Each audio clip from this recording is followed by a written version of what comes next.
In a world where talent burns bright, jealousy often hides in the shadows. And sometimes, the people next door know more than they ever say. Emily Vance was the kind of woman who made you believe in dreams. At just 26, she had clawed her way to the top of the hyper-competitive Los Angeles fashion scene. Raised in a modest duplex in Santa Clarita, she was the daughter of a seamstress and a forklift operator, humble roots but undeniable talent. Emily's designs were everywhere, from indie runway showcases to rising stars wearing her custom corsets on TikTok. She had recently signed a deal to debut her Velvet Rain collection at New York Fashion Week. It was a career-defining moment. In interviews, she spoke of love, resilience, and her hopes to use fashion to make people feel seen. But just 10 days before her big debut, Emily vanished. At 7:42 p.m., Emily texted her best friend, "Just wrapping up at the studio." One night later, she never showed up. Her apartment was untouched. Her cat Mocha was unfed. Her phone last pinged at a parking garage near downtown. Surveillance footage showed her entering, but never leaving. Detective Sarah Mallory from LAPD's Missing Persons Unit recalls, "There was no forced entry, no signs of a struggle. She just evaporated." But a deeper dig into Emily's life would expose a dark twist, one that began years earlier. Emily once dated Daniel Cruz, a charming 31-year-old photographer. Their 2-year relationship ended amicably, or so she thought.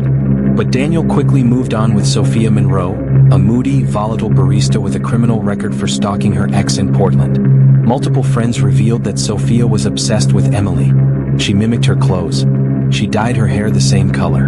And she hated that Daniel still followed Emily's career. In a chilling DM recovered by police, Sophia once wrote, "Funny how some people shine so bright, until someone puts out the light." A subpoena of Daniel's phone showed that he had visited Emily's apartment building twice in the week before her disappearance. But he never mentioned it to police. A maintenance worker in a downtown storage unit complex complained of a smell.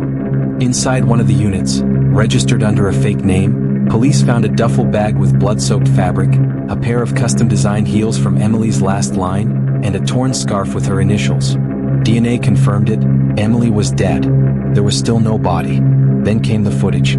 A grainy clip from a gas station security cam just 2 hours after her last text showed Sophia Monroe, her hair hacked short, wearing oversized sunglasses, carrying a duffel bag into the back of a gray Subaru. She had vanished from LA the same night. It took 3 weeks and a viral Reddit thread titled #WhoIsLena to finally locate Sophia.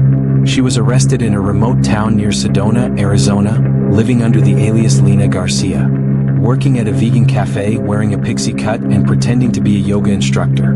Inside her rental cottage, police found bleach bottles, burner phones, and one of Emily's earrings. She confessed to being present during Emily's death, but claimed Daniel snapped during an argument. Daniel, however, was already in custody. The courtroom was split. Prosecutors argued Sophia lured Emily to the garage, drugged her, and killed her in a jealous rage. They pointed to texts, altered surveillance timestamps, and a haunting voice memo on Sophia's phone. "You always had everything. Now I have something too." But Sophia's defense claimed Daniel was the mastermind, manipulating both women for months. On the stand, Daniel was calm, cold. When asked why he visited Emily's building, he simply said, "I was trying to protect her from Sophia." Forensic evidence? Mixed. A blood-stained button found on Daniel's camera bag. A deleted file labeled Final Shot EV. But Emily's body was never recovered. At her memorial, friends wore pieces from Emily's unfinished collection. The fashion community rallied to complete Velvet Rain and showcase it in her honor. The show ended in silence. A single spotlight. Her final design, never worn, displayed on a mannequin. Her mother, Karen Vance, spoke. She believed in beauty and kindness. I pray justice believes in her too. In a shocking twist, 2 months after the trial, a hiker in San Bernardino National Forest discovered a shallow grave. Inside were fragments of bone, cloth, and a fashion label reading EV23. Dental records confirmed what many feared. Emily had been buried 117 miles from where she was last seen. Sophia was re-indicted for first-degree murder. But in a surprise move, she recanted her confession. "I didn't kill Emily, but I know who did." Detectives are now re-investigating Daniel. A new warrant was issued just days ago.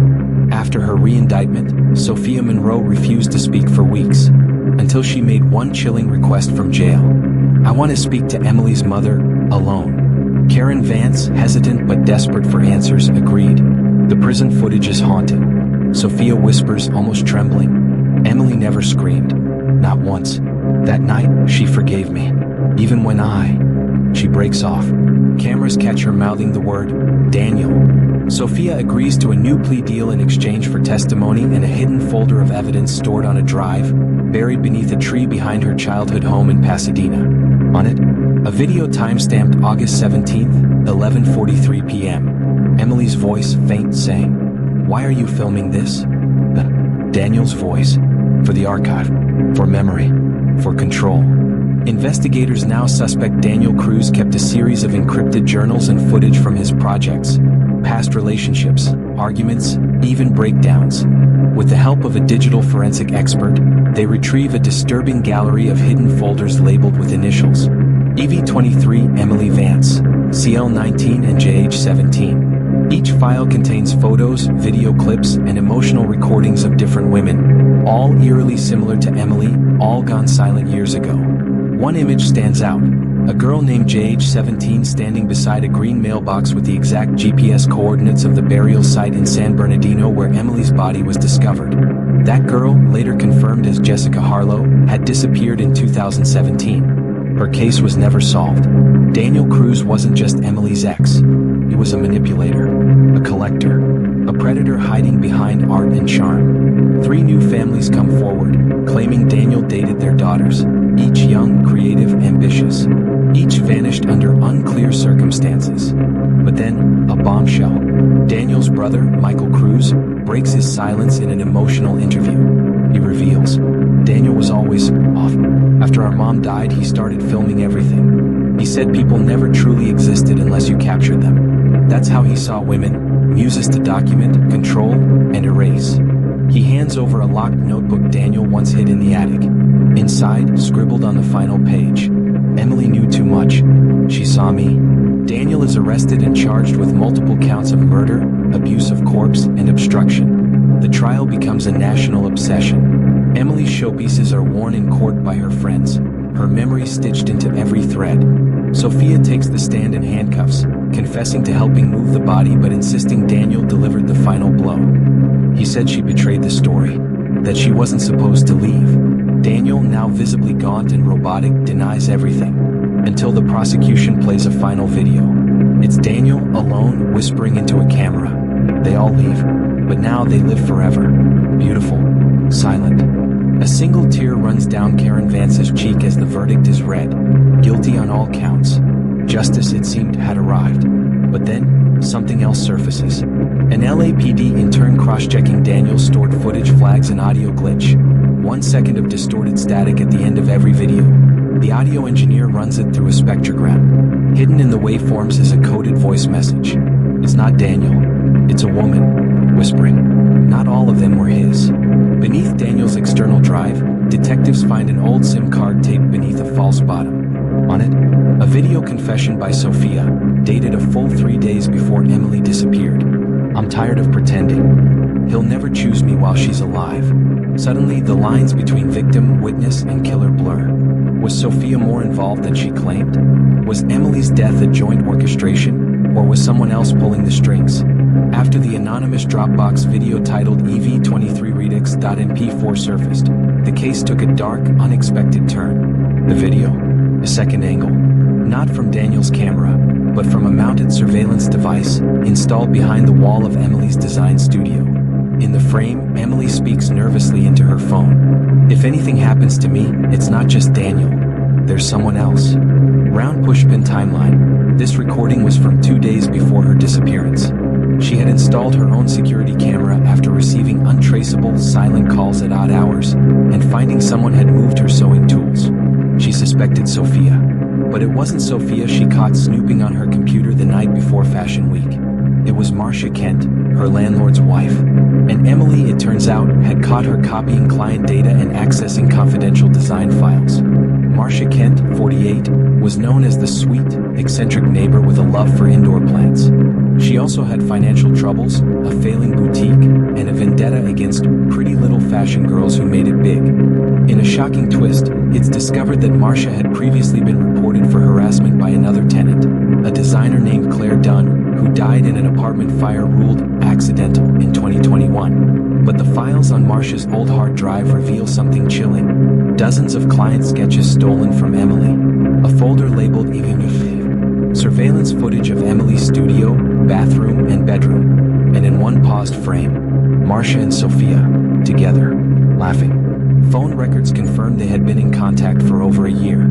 The theory that emerges: Emily Vance was caught in a three-sided trap.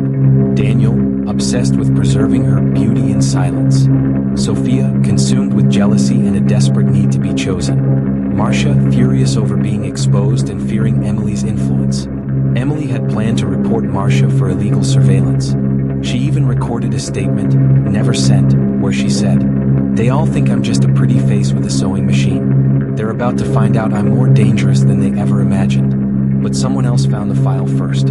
With mounting evidence, Marcia Kent is arrested and charged with conspiracy, obstruction, and accessory to murder. She pleads not guilty. In court, she paints herself as a victim of Sophia's manipulation, claiming, "I was scared. Sophia said Emily was dangerous, that she hurt people. I just wanted to protect her." But prosecutors dismantle her lies piece by piece. They reveal a chilling fact. Marcia provided Daniel with Emily's studio key the night she disappeared. All three are now linked to the murder. But the jury faces a brutal truth. Only one person physically killed Emily, and the forensic evidence remains inconclusive. Verdict: Daniel Cruz, life without parole. Sophia Monroe, 10 years, accessory to murder due to plea deal. Marcia Kent, acquitted on murder charges, convicted on illegal surveillance, 5 years probation. Emily's mother walks out of the courtroom without speaking. 1 year later, Emily's Velvet Rain line becomes the centerpiece of a documentary titled Pinned But Not Silenced. Her former studio is converted into a safe creative space for young designers. Her story becomes a cautionary tale of beauty, power, and predators hiding in plain sight. But grief lingers. In the final scene of the documentary, Karen Vance speaks from her garden. They tried to erase her, but now they can't stop seeing her face. She was more than they could handle. And then, just before the credits, one last reveal. A letter, postmarked 1 week after Daniel's conviction. No return address. Inside, a photo of Jessica Harlow, the missing girl from 2017, alive, holding a handwritten sign that says, "I was